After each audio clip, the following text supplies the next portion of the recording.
Bună dragi urmăritori! Bun venit pe canalul nostru!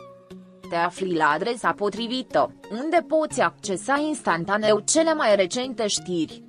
Ani de zile, zvonurile au crescut în tăcere, precum acele flori care înfloresc în întuneric, neudate. Fiecare privire trecătoare, fiecare râs împărtășit în afara camerei și fiecare gest ascuns a alimentat speculații. Ce se întâmpla cu adevărat între Halil Ibrahim și Slatir Coglu? Ei, mereu politicoși, mereu atenți, au construit un zid invizibil care i-a protejat de ochii publicului. Dar în spatele acelui zid, s-a țesut o poveste intensă, fragilă și, pe alocuri, contradictorie.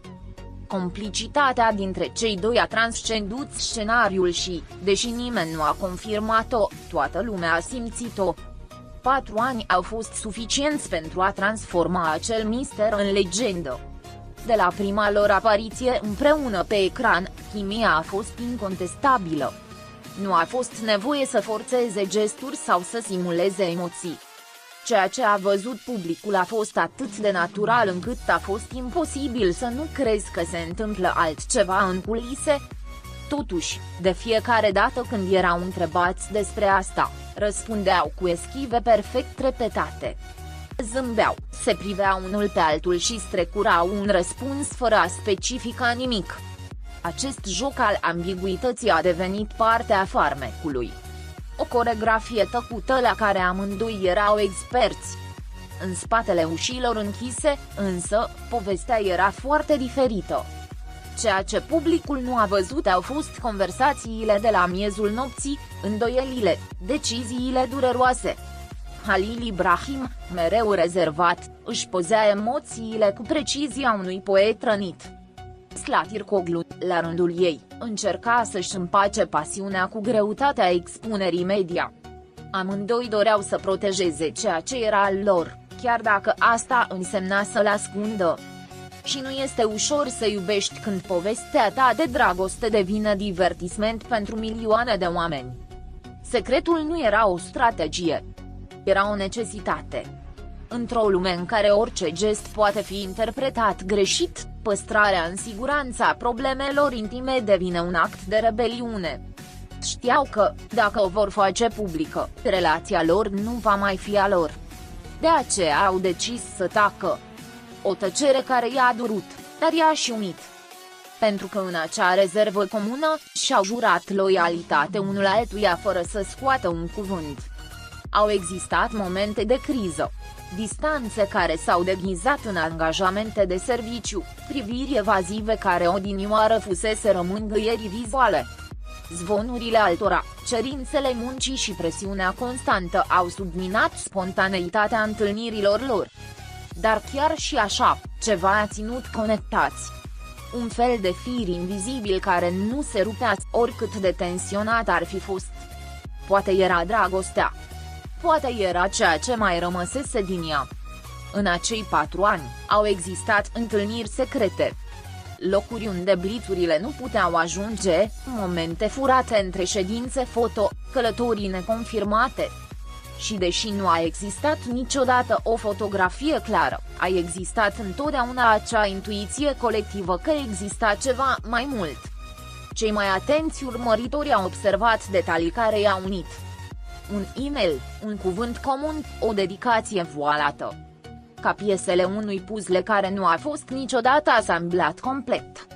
Mulți spun că și ceea ce rămâne nespus vorbește. Și între Halil Ibrahim și Slatir Coglu, tăcerile au vorbit mai tare decât orice interviu. Nu aveau nevoie de declarații pentru a se mișca. Limbajul lor era în pauze, în suspinele abia perceptibile, în acele zâmbete care apăreau fără niciun motiv aparent.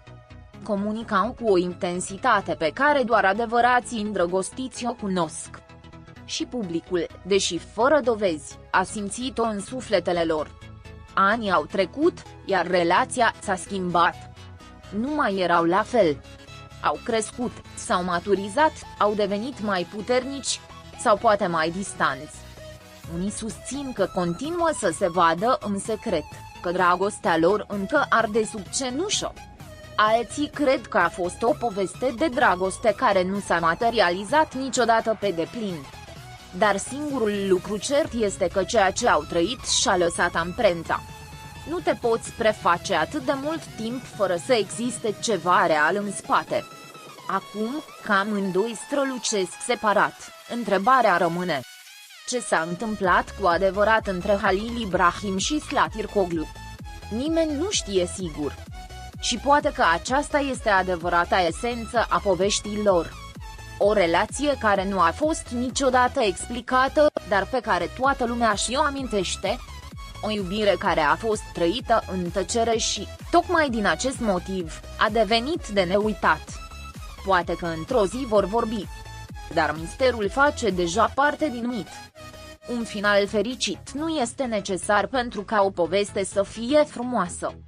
Iar cel dintre Halil Ibrahim și Zlatirkoglu a fost, în discreția sa, în adevărul său intim, în curajul său de a rămâne autentic în fața presiunii constante. Au iubit cum au putut, cum au știut, cum li s-a permis. Și asta este mai mult decât îndrăznesc mulți să experimenteze. Pentru că iubirea nu are întotdeauna nevoie de martori. Astăzi, privind în urmă, există sentimentul că au trăit ceva unic. Ceva ce nu trebuia arătat, pentru că era prea valoros pentru a fi expus. Poate că, la vremea respectivă, au tăcut pentru a se proteja. Sau pentru a proteja ceea ce simțeau. Dar acea tăcere a fost gravată în memoria colectivă a celor care i-au urmat cu devotament. Povestea lui Halil Ibrahim și a lui Zlatirkoglu este una dintre cele care nu au nevoie de confirmare pentru a fi crezută. Pentru că a fost simțită. Pentru că a fost trăită prin ei. Și pentru că, într-un fel, aparține tuturor. Este o poveste de dragoste scrisă printre rânduri, șoptită, trăită cu curaj. Și chiar dacă nu există declarații oficiale, cu toții știm că a fost reală. S-ar putea să nu avem niciodată o fotografie care să spună totul, niciun interviu care să dezvăluie. Dar avem certitudinea ceea ce a fost trăit.